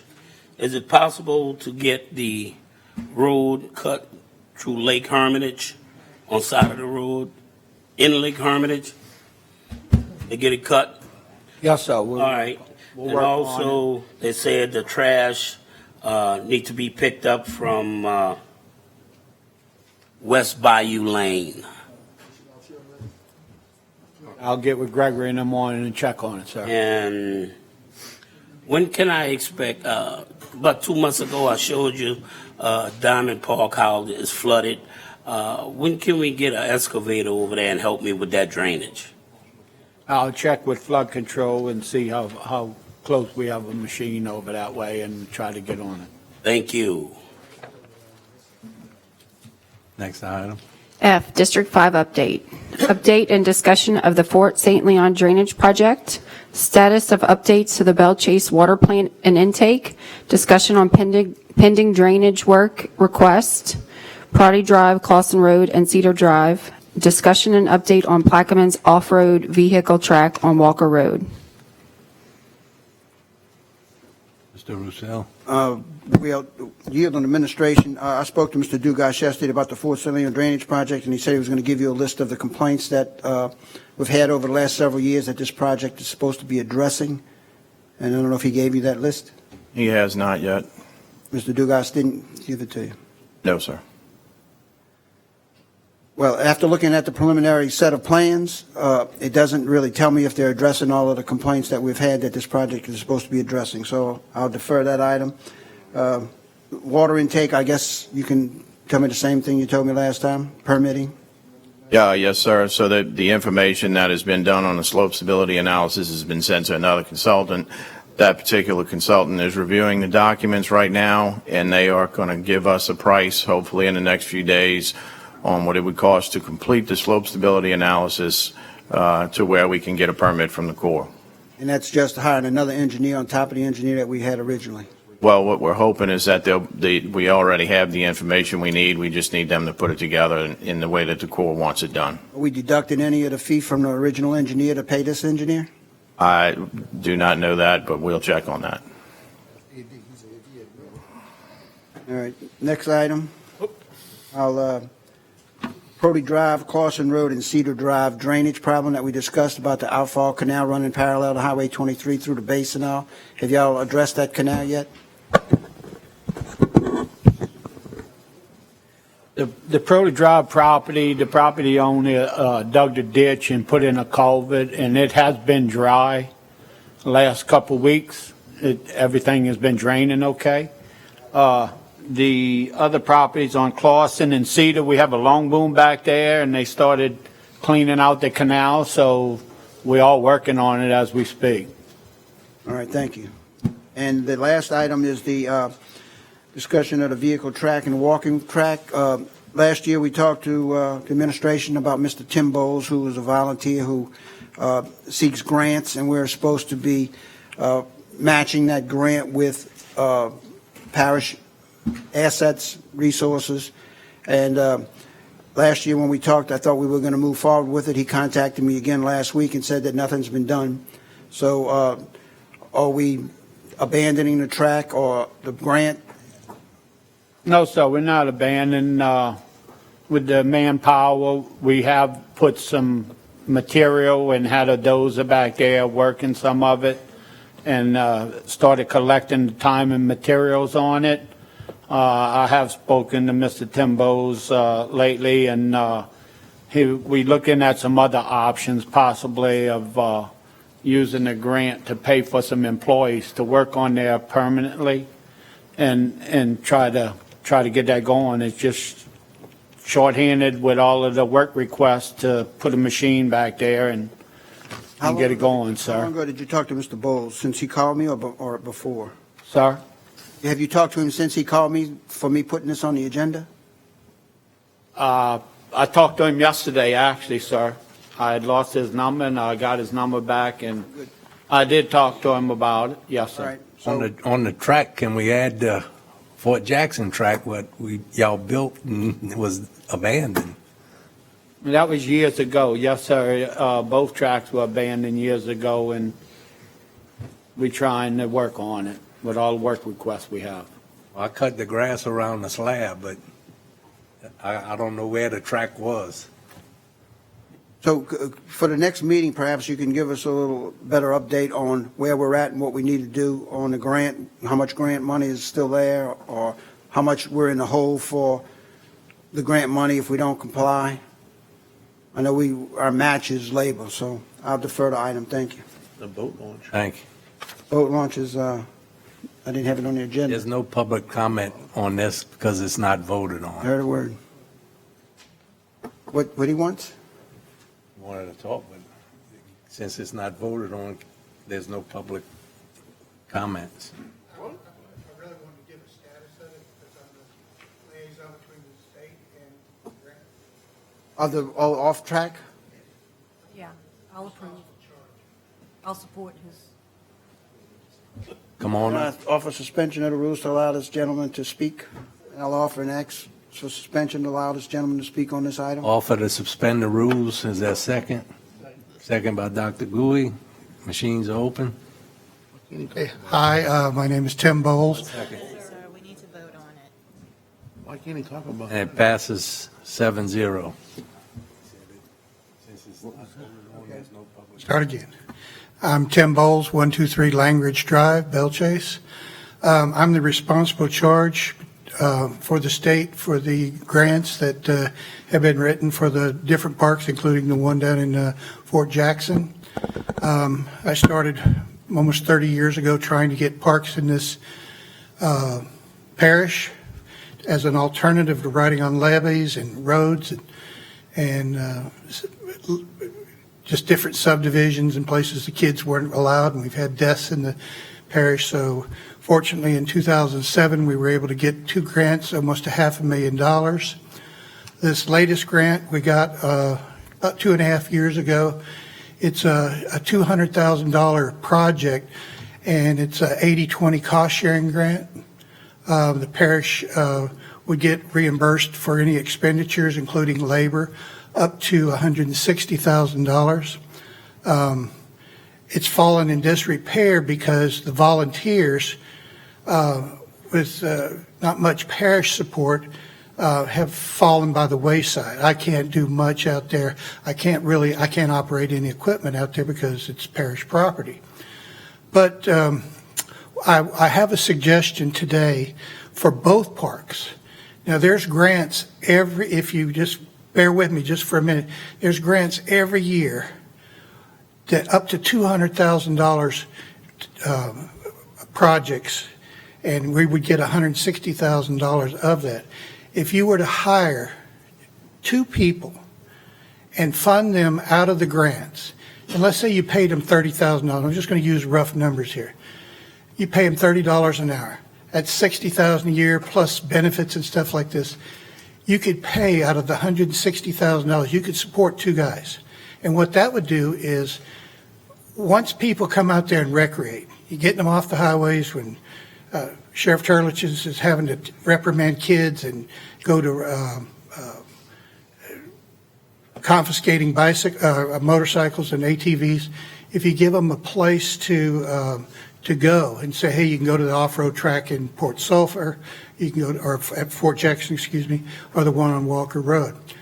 And so you hire 2 guys, and once the track is used over the weekends, that's primarily when all the usage happens, is Monday through Friday, you got guys out there working on running a bush hog, running sometimes a dozer, resurfacing the tracks, and we have 17 miles of trails out there. Right now, they're really muddy. They haven't been worked on in a couple of years, several years actually. Nobody's working out there. It is a park. We've signed a 30-year agreement, the parish has, and I'm part of this parish, a 30-year agreement to maintain that. We spent federal funds. This is funded every year by the Sims Trails Acts. This year, they went up, if we had filed for a grant this year, we could have gotten, instead of a $200,000 project out there, which we would have got $160 as a reimbursement, we could have got, we're only getting 30% as a $200,000 mark. So maybe you could have done a $600,000 project out there. You could have 6 employees. I just spoke with the Michael Domingue, who is the state trails coordinator, while I was in the meeting when y'all were in executive session, and he said, tell the parish that if they're willing to, really get the move on and getting this track and trail system back up, that I can put pavilions out there. I can give y'all money for pavilions. Put a big pavilion, some smaller pavilions. I can do the parking lots and give us some more money. So like $100,000 is what the figure he said, if we wanted to use that.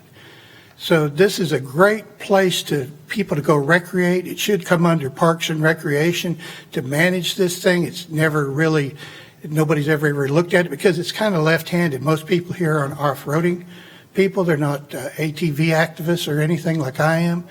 But there's a lot of people in this parish that have ATVs, they have dirt bikes, motorcycles, side-by-sides that need a place to recreate. And we do this, it wouldn't cost the parish anything. Use the money that the state's given. Your 20% match, that's when you donate your equipment. They have a very lenient, and any manpower like supervision from department leaders and stuff, that can all go into match. I think it's $30 an hour right now, just if somebody works an hour supervising out there, the parish can claim $30 an hour every hour he does.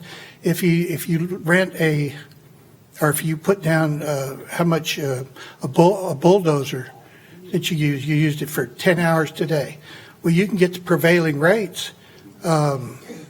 If say United Rentals charge for a bulldozer X amount of dollars, you can bill it. That would go towards your match. So just using parish equipment and paying for the couple of employees out of the grant, you could keep this thing perpetually going and you could expand on it. Plus, we have the one down in Fort Jackson that was abandoned. Terrible, terrible thing because there was nobody wanted to take hold of it. It's got to be in the parish. It's got to really do something about this. And we also had a third site on the East Bank, which is the old golf course at Braithwaite. And that was suggested years ago to convert that into a smaller park. It's about 90-something acres. Now, everybody knows what happened over that Braithwaite subdivision over there that got flooded and everything. And so a council member, I forget his name, that was over there several years ago, he wanted to put a third park over there. We can do that. We can create that. We can get grants. And I've been doing this. I've done the Bonnie Carey Spillway. And one other fine fact is that Plaquemines Parish is the only county or parish government in the entire United States that is getting federal funds. It's mostly state agencies that get them, or nonprofit corporations like Katie's. And this, I'm talking motorized. So we're the only ones in the country that are doing this. And it started off really, really good. And we have, on a weekend, you'd have 200, 300 people on a Saturday going out there and recreating.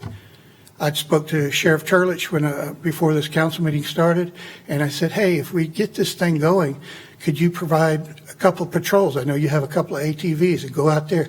That's something that's discouraging because people go out there not wearing helmets. Could we get some law enforcement out there occasionally? He said, yes, he would.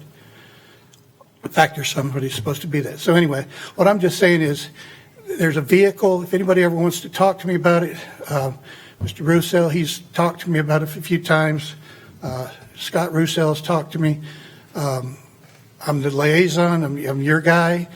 But I'm really I don't get communicated with often.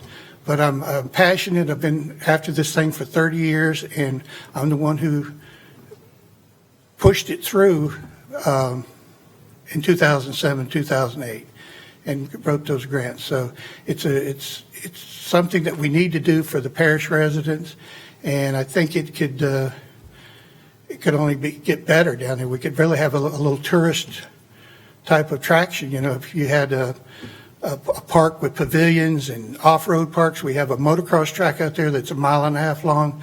We have a junior motocross track. We have mud bogs and 17 miles of trails. So we got wonderful trails. If you were ever out there when they were when they were just cut and maintained, it's beautiful in there. It's a beautiful spot. And you could go out there with golf carts. You could go out there with little buggies. But we have to maintain it so that the kids that are going out there on little 50cc four-wheelers and dirt bikes, that they can get through it just like the guys who are on the big mud, lifted side-by-sides that are going out there too. Those guys are going to do some damage. You got to have guys working there to repair that constantly. The grants would pay for that. Don't do, hey, let's get a guy go out there, let's get a contractor to come out there, get 3 bids, and select the low bidder, and then he's going to go out there and fix it. That's like cutting your grass for 1 year and hoping it'll last the whole year. You got to do it every week because people are going to be using it every week. And people want it. And give them an alternative instead of riding through the subdivisions and on levees and cross highways. Thank you so Mr. much. Bowles. I appreciate your comments and all of your efforts. Oh, I'm sorry. Mr. Bowles, before you leave, I think you hit all the boxes for me. Thank you very much. I haven't been out there, but I'm familiar with it because I don't live far from you, and my son has been a big fan of that park as he was growing up. He's an adult now. So I think that I didn't realize, but that park would be a great asset. It would definitely help the sheriffs because we have a lot of problems with these ATVs and motorbikes on levees. So I think if really the parish or the board, if we all put our heads together and figure out a way to make this work for the people, because there are a lot of people in this parish, I'm sure that would love to see that flourish. And also I've also been contacted by adults who have Jeeps, and they were interested in going down to Fort Jackson just to kind of enjoy the park down there. I'm not sure what it looks like or what it's about, but well, it's about 100 acres down there, and there's nothing there. There's a parking lot, and they did some trails initially, and then that was it because you hired a contractor, but you didn't do anything for perpetuate.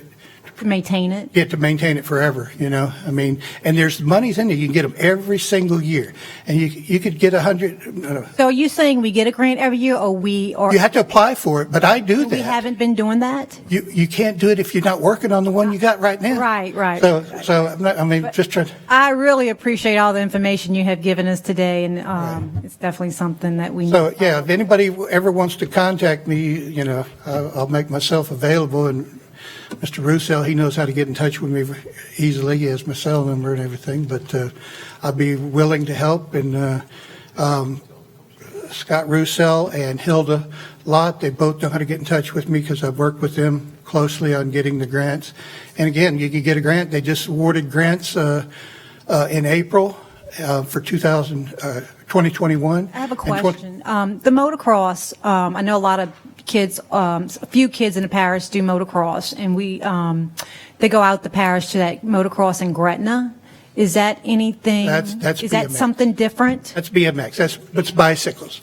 And we were going to, we were just trying to, the first thing we addressed was ATVs and motorcycles. Okay. Getting trails for them and a track for them, and we did. We have a junior and a big one, a really nice one, but it's fallen in disrepair. But we're also going to put a skateboard park and a BMX park out there. We can do a lot of things. The money is there. But you just have to take ownership of it and say, hey, we're going to have an off-road park. It's left-handed for most people, but if the parish has said, hey, let's think outside the box, let's do something off-roading, let's get somebody to manage it, and you could really expand on there. There was, Okay, thank you so much. Appreciate it. Thank you. Mr. Roussel? Yeah, I just want to thank you, Mr. Bowles, for your continued dedication and effort to this project. I know that we've talked about this, and I've reached out to the administration to see about them fulfilling our obligations a couple of times, and obviously we haven't met that need because you wouldn't be here today asking for it. So. Well, there's one other consideration is if you don't work on it, they're going to pull the grant from you. But since you've used the federal funds and we've already spent over $500,000 out there, I don't know. I'm not saying they threatened or anything like that. They've only threatened to pull the funds because they look at it like any other body would and say, hey, what have they done out here? What's their progress and everything? And so we got an extension, and now we're in our second phase of that grant, and this is a 2018-19 grant. So we're supposed to finish in 18 months. We're way beyond the deadline, but because they don't want egg on their faces in Baton Rouge, just the politics of it. They want it to succeed. They give us a lot of deviations, variances, and extensions and everything.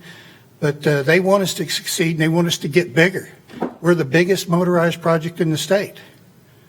Well, thank you for your dedication and effort, and I'm hoping that the administration will find a way to accommodate this. And I appreciate anybody's help, that wants to see this thing through, because it's already there. We just need to take care of it. Thank you. Any other comments? Do I have a motion to adjourn? That was deferred. 11G. Deferred. Oh, deferred. H.